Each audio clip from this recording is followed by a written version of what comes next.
Idolatry, Part 1. For most Noahides, the category of idolatry conjures up images of the idols worshipped by ancient pagan religions, and the Torah's various prohibitionary laws dealing with these idolatrous forms of worship. There is, however, another aspect to idolatry, as Rabbi Aryeh Kaplan explained. The Torah warns, "Do not turn to the idols," which the Gemara explains as a reference to conceptual idols, ideologies not based on the Torah. This is the concept described by Rabbi Samson Raphael Hirsch. One who is born a Jew forfeits his title if he becomes a ben Nachar, son of alien values, if he becomes a pagan, estranged from Judaism. For the Noahide, it is often a more difficult task to rid oneself of these alien values, for often they are ingrained in our culture as non-religious or secular values. To give an example of this, we will start with a short historical vignette. Early in the year 1933, an event that would ultimately change the course of history occurred as a man with a spellbinding gift of oratory took control of the government of a powerful Western nation. His goal was to make his nation the most powerful nation on earth, but first he had to rebuild an economy shattered by a crippling depression. This was done by implementing national socialistic programs to get people back to work and to jumpstart the economy. He was widely popular with his people, and his pictures adorn the walls of public buildings and schools, where school children stood every morning with their right arm fully outstretched, palm down in the ancient Roman salute, bleating out their allegiance to the flag that was hung from a pole tipped with a grim metallic eagle, the symbol of his government. The citizens of this nation supported his programs, even when he led them into the greatest war mankind had ever known, and they continued to support him when he ordered the political undesirables, those of an inferior race, to have their property taken away and have them thrown into newly built concentration camps. The citizens of the nation take little notice. After all, they had laws which forbade those of inferior race to sit in the park benches or shop in the stores or eat in the restaurants of the master race, and there were signs put up to remind these inferiors not to eat, not to sit, not to enter these establishments. Although he led his nation throughout the Great War, he died in April 1945, just before the war ended, the most destructive war mankind has ever known. Who was this man? If you said Adolf Hitler, well, you are wrong. This historical vignette was of Franklin Delano Roosevelt, the 32nd President of the United States. Let's look at this historical vignette again. We stated that, early in the year 1933, a man took control of the government of a powerful Western nation. Although elected in November of 1932, Roosevelt was sworn into office on March 4, 1933. This was just 1 month after Hitler became Chancellor of Germany. His goal was to make his nation the most powerful on earth, but first he had to rebuild an economy shattered by a crippling depression by implementing national socialistic programs to get people back to work and to jumpstart the economy. Many of Roosevelt's New Deal programs, designed to combat the economic debacle known as the Great Depression and get people back to work, included the Civilian Conservation Corps, the Federal Housing Administration, the Public Works Administration, and the Tennessee Valley Authority.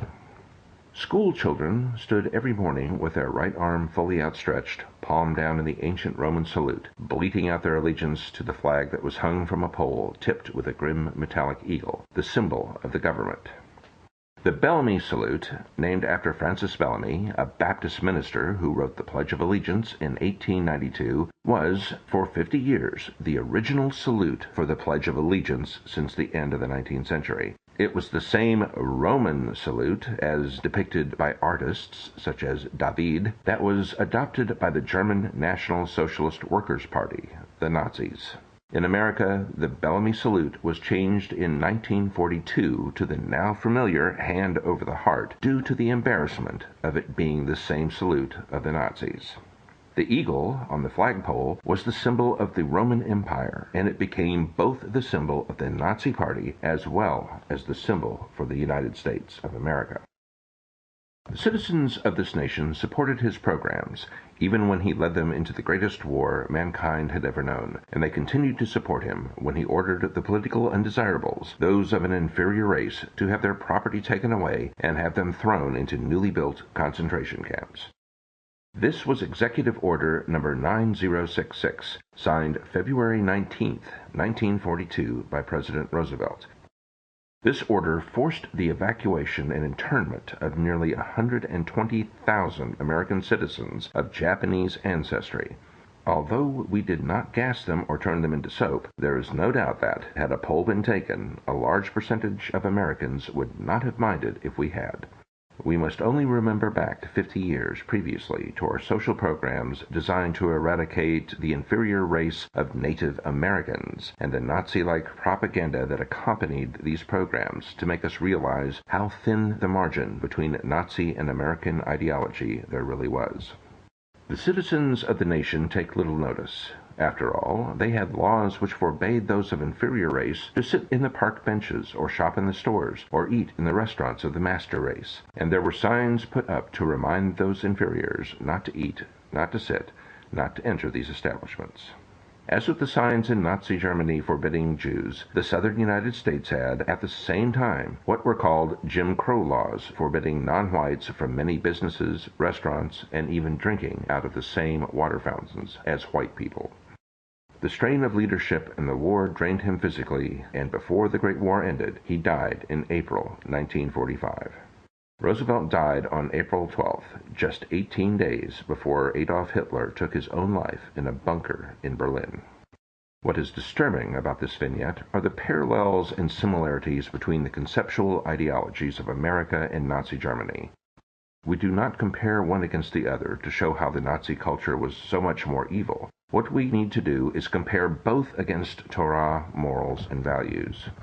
One of the points we need to make from this historical vignette is to explain a particular conceptual ideology that has caused so much of the social and economic turmoil in the past century, including 2 world wars, and that is nationalism.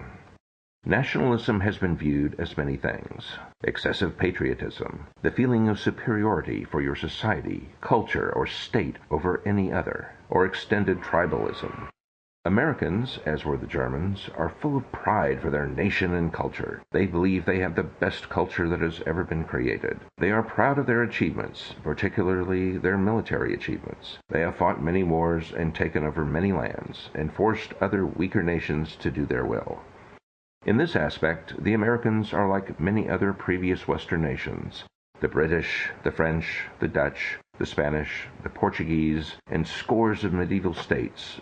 Of course, the main source of pride is that the West deems itself to be heir to the Roman Empire. This is why nations such as Germany and America adopted the eagle as their symbol, why Germans named their king Kaiser, and the Americans named their highest legislative body the Senate.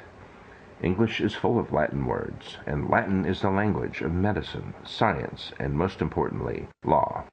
As with other societies, Israel has a form of nationalism as well.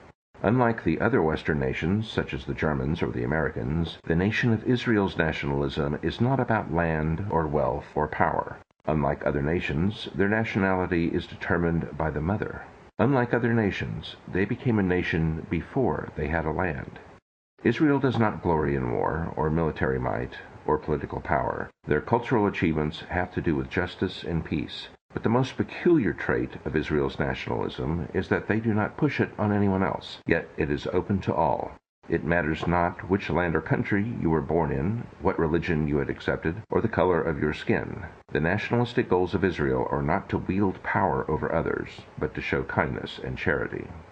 For the Western nations, it is because of these dangerous ideas of peace, charity, and justice which led to the development of the conceptual ideologies we deem as idolatry. In the next segment, we will look at one of these ideologies in detail.